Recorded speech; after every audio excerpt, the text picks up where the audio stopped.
Sunday Karamadai Ranganathar கோயிலுக்கு போயிட்டு அதுக்கப்புறம் அப்படியே பத்ரகாளி அம்மன் கோயிலுக்கு போயிட்டு வரலாம் அப்படின்னு கிளம்பினோம். நான் கொஞ்ச நேரம் தான் ட்ரைவ் பண்ணேன், இப்போதான் பழக்கிட்டு இருக்கேன்.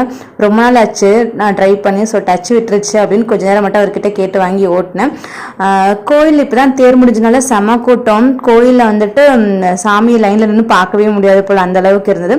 ஸோ வாங்கிட்டு வந்த மாலையே பின்னாடி வந்துட்டு பெருமாள் அதுக்கப்புறம் அனுமன் அவங்களாம் இருந்தாங்க. ஸோ அங்கேயே போட்டுட்டு சாமி கும்பிட்டுட்டு பிரசாதமாக வந்துட்டு அபிஷேகம் கிடச்சிது, அது வாங்கி சாப்பிட்டுட்டு பத்ரகாளி அம்மன் கோயிலுக்கு வந்தாச்சு. கோயிலே பார்த்தீங்கன்னா சொட்டு மருந்து போட்டுட்டு இருந்தாங்க. கவி ஸ்டேஷன் 2 பேத்துக்குமே அங்கேயே போட்டுட்டு நல்லா சாமி கும்பிட்டுட்டு கிளம்பியாச்சு.